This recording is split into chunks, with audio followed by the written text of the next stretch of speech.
पिछले वीडियो में हमने पैसिव ट्रांसपोर्ट के बारे में पढ़ा था। इस वीडियो में हम एक्टिव ट्रांसपोर्ट पढ़ेंगे। तो फर्स्ट हम देखते हैं एक्टिव ट्रांसपोर्ट क्या होता है। Active transport is the movement of substances against a chemical और electrical that is electrochemical gradient.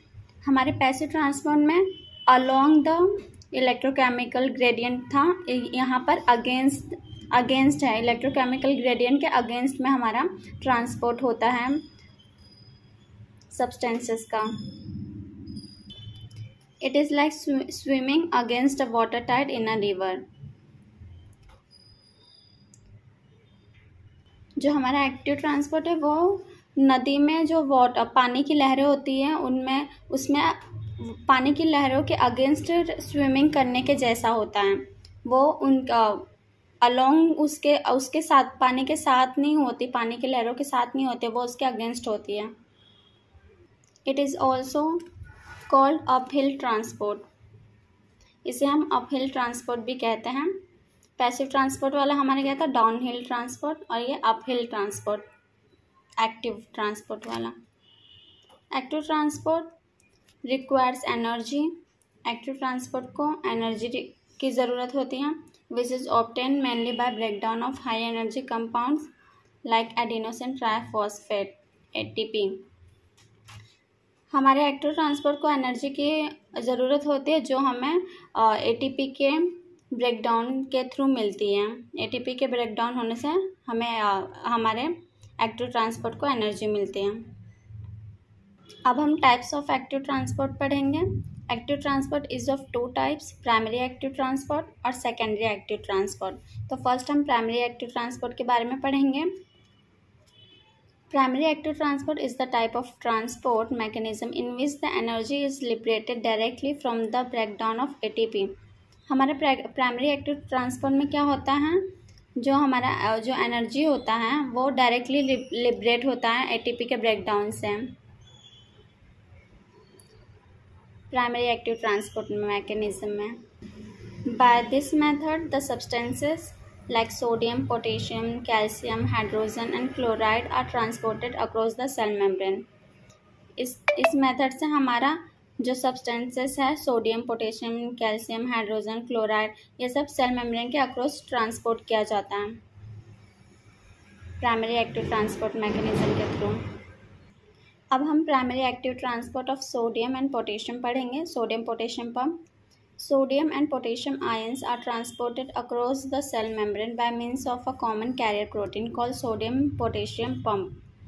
जो हमारा सोडियम पोटेशियम है वो सेल मेम्ब्रेन के अक्रॉस ट्रांसपोर्ट होता है किसके through, common carrier protein.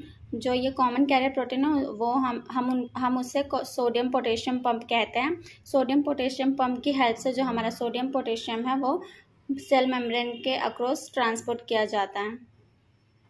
It is also called sodium potassium ATPase pump or sodium potassium ATPase। This pump transports sodium from inside to outside the cell and potassium from outside to inside the cell। ये जो हमारा sodium potassium pump है वो क्या करता है, sodium को अंदर से बाहर की तरफ ट्रांसपोर्ट करता है और पोटेशियम को बाहर से अंदर की तरफ ट्रांसपोर्ट करता है। This pump is present in all the cells of the body. ये जो सोडियम पोटेशियम पंप है वो हमारे बॉडी के सभी सेल्स में प्रेजेंट होता है। The sodium potassium pump is responsible for the distribution of sodium and potassium ions across the cell membrane. Sodium potassium pump जो है हमारा वो सोडियम पोटेशियम को डिस्ट्रीब्यूट करने में across the cell membrane responsible होता है। इसके हेल्प से हमारा सोडियम पोटेशियम आयन जो है वो डिस्ट्रीब्यूट होता है सेल मेम्ब्रेन में across the cell membrane. And the development of resting membrane potential and resting membrane potential के डेवलपमेंट में भी हमारा सोडियम पोटेशियम पंप रिस्पॉन्सिबल होता है। अब हम structure of sodium potassium pump पढ़ेंगे। Carrier protein that constitute sodium potassium pump is made up of 2 protein subunit molecule. Carrier protein जो हमारा सोडियम पोटेशियम पंप कंस्टिट्यूट करता है वो 2 प्रोटीन सब यूनिट मॉलिक्यूल से बना होता है। 1 अल्फा सब unit with a molecular weight 1 lakh and 1 beta सब unit with a molecular weight 55,000। Transport of sodium and potassium occurs only by alpha सब यूनिट। हमारा जो ट्रांसपोर्ट होता है सोडियम एंड पोटेशियम का वो सिर्फ अल्फा सब यूनिट से होता है। द बीटा सब unit is the glycoprotein the functions of which is not clear, जिसका फंक्शन क्लियर नहीं है।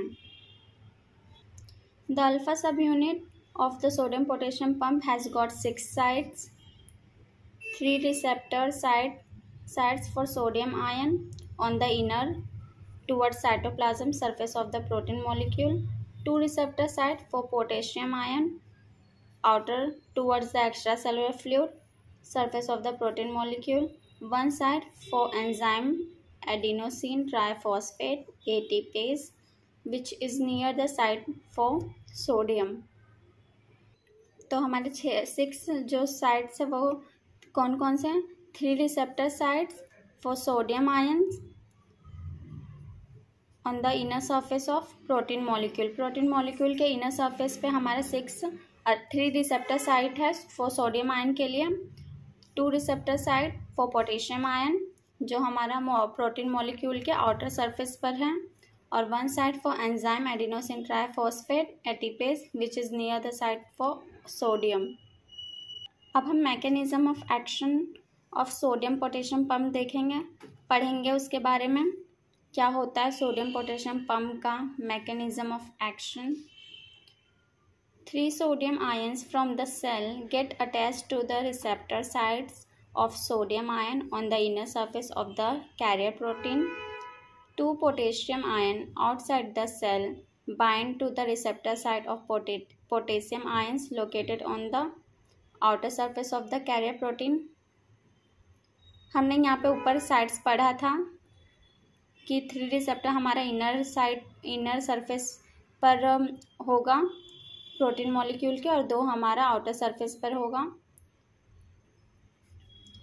सेकेंड हमारा binding of sodium and potassium ions to carrier protein activates the enzyme ATPase. जब हमारा sodium and potassium carrier protein से bind होता है तो वो एंजाइम एटीपेज को एक्टिवेट करता है। The ATPase causes breakdown of ATP into adenosine diphosphate. फिर एटीपी क्या करता है?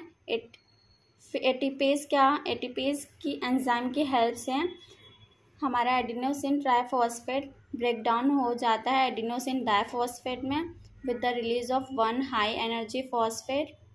Stage 2, now the energy liberated causes some sort of conformational change in the molecule of the carrier protein। जो energy liberate होता है उसके वजह से हमारे कैरियर प्रोटीन के मॉलिक्यूल में कुछ कन्फॉर्मेशनल चेंजेस होते हैं। Because of this the outer surface of the molecule with potassium ion now faces the inner side of the cell, जिसके वजह से हमारा जो आउटर सरफेस का मॉलिक्यूल है वो सेल के इनर साइड में फेस करता है। The inner surface of protein molecule with sodium ion inner surface of protein molecule with sodium ion faces the outer side of the cell.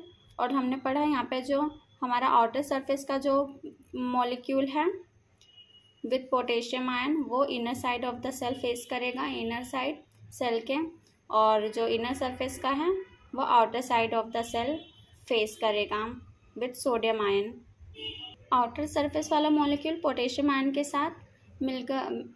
साथ हमारा जो सेल का इनर साइड है उस साइड फेस करेगा, और जो हमारा इनर सरफेस वाला प्रोटीन मॉलिक्यूल है वो सोडियम आयन के साथ आउटर सरफेस के तरफ फेस करेगा सेल के। Now dissociation and release of the ion take place so that the sodium ions are released outside the cell। तो अब थर्ड स्टेज में हमारा जो हमारा आयंस है उनका डिसोसिएशन होगा और रिलीज होगा, आयंस रिलीज होगा, so that the sodium ions are released outside the cell, ताकि हमारा सोडियम आयन जो है वो सेल के आउटसाइड में रिलीज्ड हो जाए outside the cell means extracellular fluid में, and the potassium ions are released inside the cell, और जो हमारा पोटेशियम आयन है वो इनसाइड द सेल रिलीज हो जाएगा. Exact mechanism involved in the dissociation and release of ions are not yet known.